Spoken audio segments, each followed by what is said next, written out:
जवान हर कोई बाबा बागेश्वर की इस यात्रा में शामिल होता हुआ नजर आ रहा है।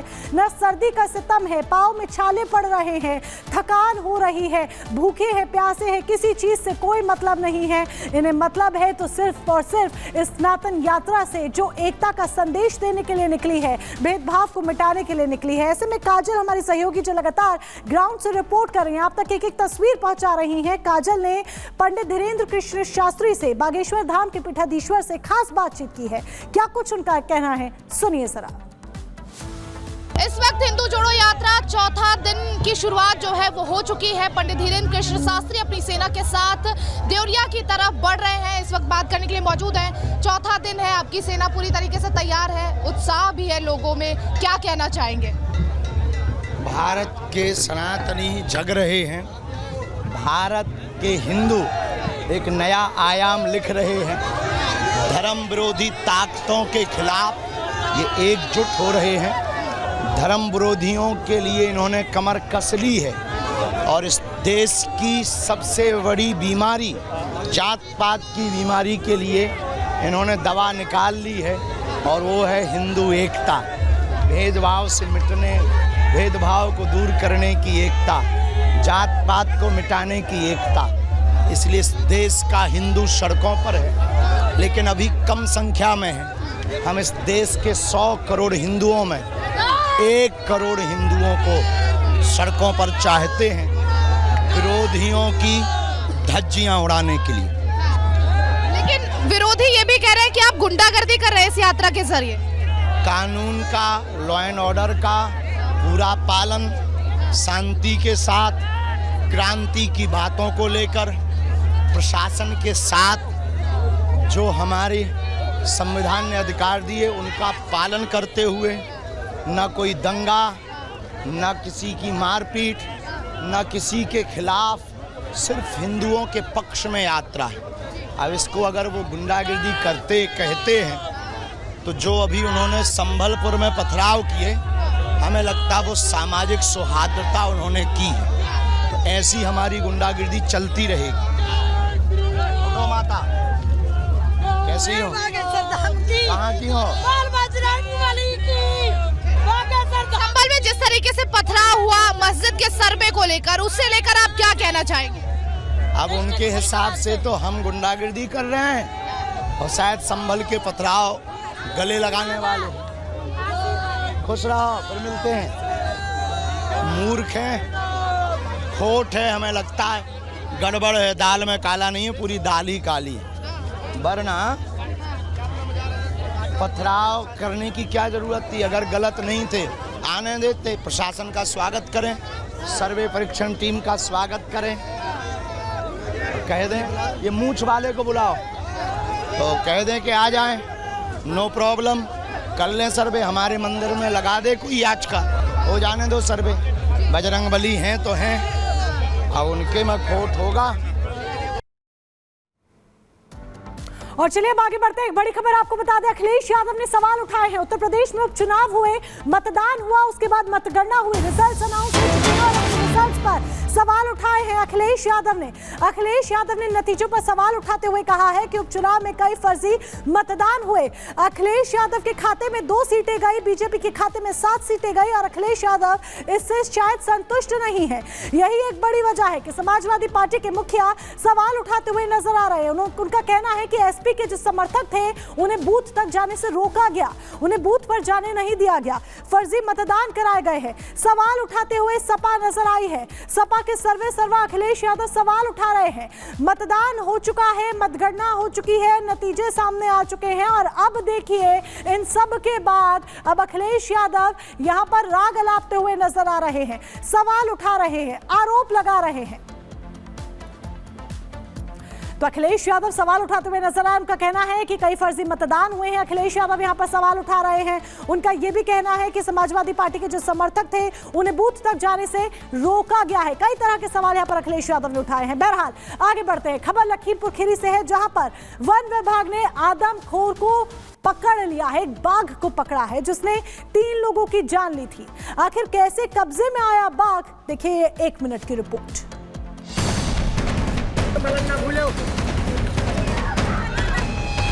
लखीमपुर खीरी में बाघ के आतंक के साए में डरकर गुजर बसर करने वाले लोगों ने अब राहत की सांस ली है, क्योंकि वन विभाग ने आदमखोर बाघ को पकड़ने में सफलता हासिल की है। इस बाघ ने लखीमपुर खीरी में हाल ही में 3 लोगों की जान ली है, जिसके बाद से ही यहाँ पर बाघ की दहशत बनी हुई थी। बाघ की दहशत से लोग इस तरह खौफजदा थे कि लोगों ने अपने खेत खलिहानों तक जाना छोड़ दिया था। बीते दिनों एक किसान पर बाघ ने हमला कर दिया था, जिससे उसकी मौके पर ही मौत हो गई थी। जिस वक्त बाघ ने हमला किया, कन्हई लाल यादव खेत में पानी लगा रहे थे। तभी शाम के वक्त बाघ ने उन पर हमला कर दिया, जिससे उनकी मौत हो गई।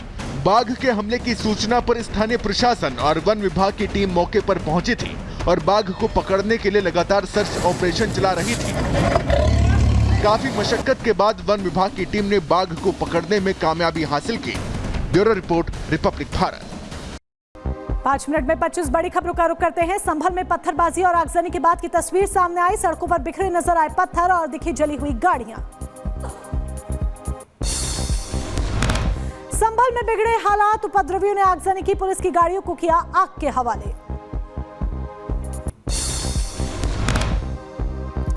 संभल में पुलिस पर पत्थर फेंकने का वीडियो सामने आया है। शांति की अनाउंसमेंट करते हुए आगे बढ़ते नजर आई फोर्स।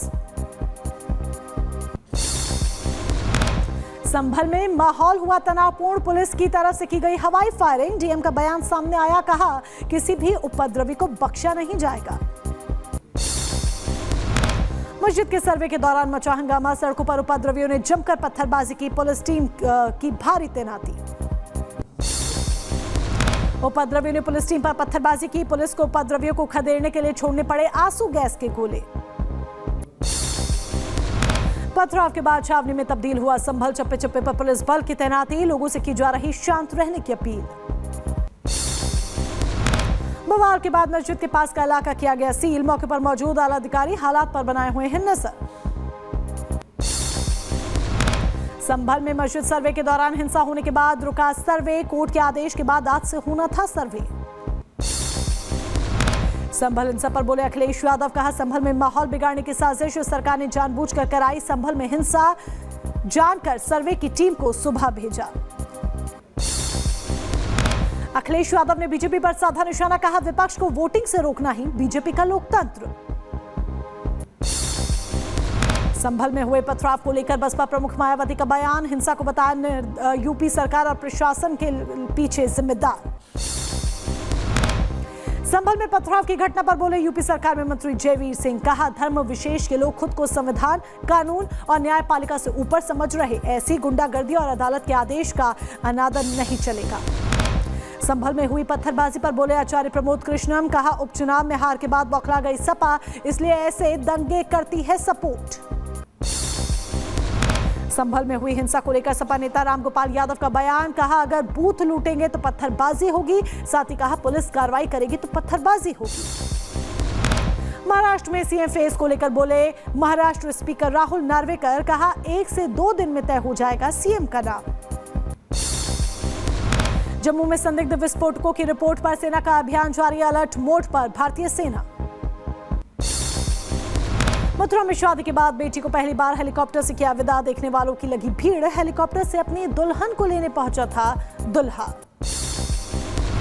रेल के सफर के दौरान टीटी की मदद से बची 70 साल की यात्री की जान, सही समय पर सीपीआर देकर बचाई जान, बाद में इलाज के लिए बुजुर्ग को अस्पताल में भर्ती करवाया।